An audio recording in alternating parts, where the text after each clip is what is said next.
night at 6 p.m. Eastern Time until it wasn't. We had a free agency frenzy, at least that's what the transition says. The Lakers added the reigning sixth man of the year. They agreed to terms with free agent big man Montrezl Harrell. He's going to play his home games at the same place that he did after spending the last 3 seasons with the Clippers.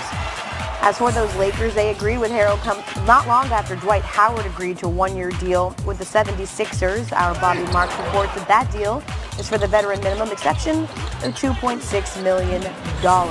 Kings guard De'Aaron Fox has agreed to a max extension worth at least $163 million over 5 years. His agent told Bobby Marks he was the number 5 overall pick out of Kentucky in 2017.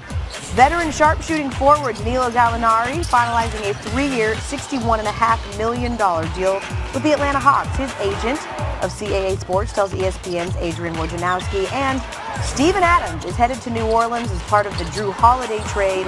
Adams averaged almost 11 points and just over 9 rebounds last season for Oklahoma City. As for a few of the other deals that got done in the NBA, the Jazz reached agreements with both Jordan Clarkson and Derek Favors, who will be returning to Utah. Joe Harris is staying with the Nets after signing a 4-year, $75 million deal. And Mason Plumlee is headed to the Pistons. His deal, Randy, for 3 years and $25 million. All right, El, thank you. Woj is with us all morning here on SportsCenter AM. And Woj, let's talk about this Montrezl Harrell deal. A surprise, even to Patrick Beverley, who tweeted, "What?" And then a couple of choice emojis here. So fun for his soon-to-be former teammate. How did this deal come together? Well, after Dwight Howard surprised the Lakers, took that offer in Philadelphia, Montrezl Harrell needed a home. And the Lakers moved in, offered him their full mid-level exception.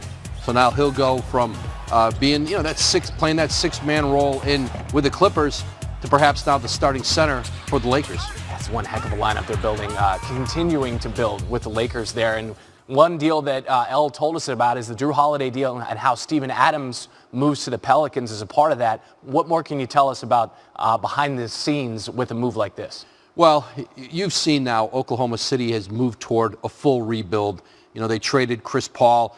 Danilo Gallinari is reported is going to Atlanta. And now Steven Adams, one of the most popular players in Oklahoma City's league history. He'll go now with a year left on his contract. The Thunder get something for him. They get a first-round pick via Denver as part of that larger deal, a couple second-round picks.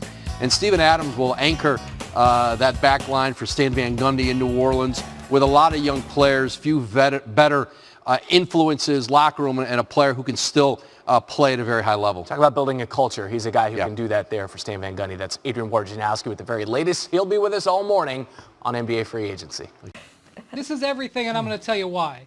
Because if you're in a place like Oklahoma City, you're probably not going to get free agents. The only way you're going to get players is through the draft and through trades. So this is what these draft picks are, the chance to draft those players or trade them for players. And Zach was just talking about the Thunder getting second-round picks in the next few days. Watch him get another first-round pick, especially if they can participate in a sign-and-trade for Danilo Gallinari. He's not going to be back in Oklahoma City, but they could send him elsewhere. This is team building 101, but it's almost like team building 101.2 or something because he's doing this to such an extent. I mean, even down to the level that the year or so that you're going to probably suck, which is next year, they're not even going to have fans. I mean, that's beautiful. This is basically what Sam Hinkie was trying to do in Philadelphia, which is get as many draft picks as you possibly can, give yourself as many chances to hit on those draft picks, whether they be in the teens or at the top of the draft. Well, next year, the Thunder are probably not going to be as good, probably a couple of years here, but at some point, you become a good, nice young destination with good young players that people might want to go to, and then you have all the first-round picks. I feel like Adam Silver is going to be announcing, and with the 10th pick, yes, you guessed it, the Oklahoma City Thunder. Sam Presti. That's going to happen every year for the next few years. Well, Ramona, I like the point you made about the process. I think it's something that we don't quite hit on enough when we talk about Philadelphia, that Sam Hinkie's original vision included the fact that when you are drafting 18 and 19-year-old kids, you are just not going to know for sure what they are going to turn into in 3 or 4 years. So the idea isn't just get picks near the top of the draft or in the first round. The idea was get as many as you can so that even if you only bat in baseball terms 300 or 400, if you have so many shots being at the plate, so many ups, you are going to get, say, in Philadelphia, end up with a Joel Embiid and Ben Simmons, two young all-stars locked in on those contracts. And look, Philadelphia, they whiffed on a bunch of those early picks. But again, when you have as many picks as Philly amassed during that process, and as much as Sam Hinkie has amassed here, you have the chance of getting those young players that you really, really want and can hit on. Paul, if you were on that team over the next few years, how would you approach it in terms of proving yourself to the Oklahoma City Brass? Because remember, they're going to have new players coming in with all these draft picks every year, and also to make your name for yourself, maybe to shop yourself to other teams around the league. Well, I think there's tremendous opportunity there, especially for a kid like Shea Gilchrist. You know, he's a young star. He has this opportunity with a Chris Paul gone. And the guys there, they know this. They understand their situation. There's going to be new players coming in and out until they find the right cornerstone players that's going to be there for years to come. Now is the opportunity for you to establish yourself as one of those cornerstone players or that player that you can say, hey, you know, he really represents what we are as a franchise as far as hard work and what we do in the community. So now is the opportunity because they know that players are going to be coming in and year out, having that opportunity also. This is everything for OKC. You know, until they find those cornerstone guys, they're going to just keep rolling the dice, and they have plenty of opportunities to do that. So many opportunities. I want to move over to the Knicks. They cleared up $35 million in cap space, and we know they have been hunting for stars in recent years. Brian, so many times they have created cap space that has not led to anything, but it sure felt like this week that these were some smarter moves. They made a good draft pick, and I don't know, I look at that $35 million and Gordon Hayward just opted out for $34 million. Is the Knicks creating this room something, nothing, or everything? Yeah, I think it's something for sure. I mean, look, the Knicks realize that salary cap space is in high demand right now. There's not going to be much of it, especially after the Hawks make a move or two. And I think if you look at what they've done the last couple days, making a bunch of trades on draft night to move around to get their picks, and then making a move yesterday to take on a player, Ed Davis, where they picked up a couple more draft picks. It looks like they're trying to be strategic. Now, that doesn't mean that if a star all of a sudden doesn't become available, they're not going to grab them. But I think they're going to try to be strategic because, quite frankly, next year's draft and next year's free agent class are better than this year's. So going swinging big right now may not be the smart move. And by the way, there's a whole bunch of teams competing in the East. It may not be the worst year to not try to fight for the 8th seed. I know that's not what Knicks fans maybe want to hear, but I do think it's the prudent way of going about it. And so far, Leon Rose and his front office looks like they're following that path.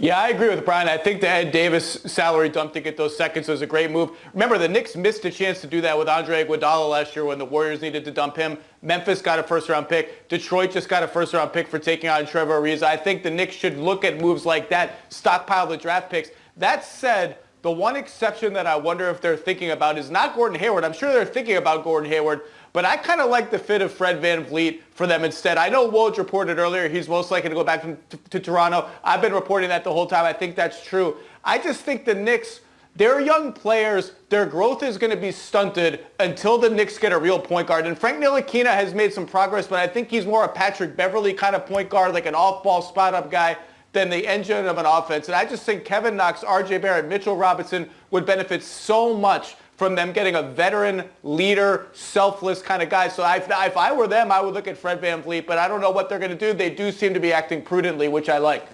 Well, look, we've all heard the Gordon Hayward supposition, right? I think there's a couple other teams that are not being mentioned for Gordon Hayward just because of they don't have salary cap space. But remember, there's other ways for him to go places. Like if he wanted to go to an Indiana, they could do a sign-in trade. That's something that's floating out there right now. But I think with the Knicks, all that salary cap space, you could throw an offer at KCP. You could throw an offer at Bogdanovich. You could throw an offer at VanVleet. You can just make teams that are trying to retain their own free agents uncomfortable. And maybe you might get one of these guys, or maybe you become the third team in a sign-in trade that picks up a draft pick because you're able to absorb some of that salary. Yeah, Paul, this idea of, hey, taking a reasoned, measured approach, not trying to force your way into the East in a year where all these teams really have so much skin in the game. Do you recognize this Knicks team? How do you feel about this? No, Pretty I nice don't to see, recognize. right? I mean, they've done better with this draft, but the cap room, Knicks haven't had the best luck with freeing up cap room. In my opinion, they need to go the OKC route. They need to accumulate assets such as draft picks, because that's the only way I feel like they're going to get that next star. They've struck out on many key free agents over the years, to my recent memory.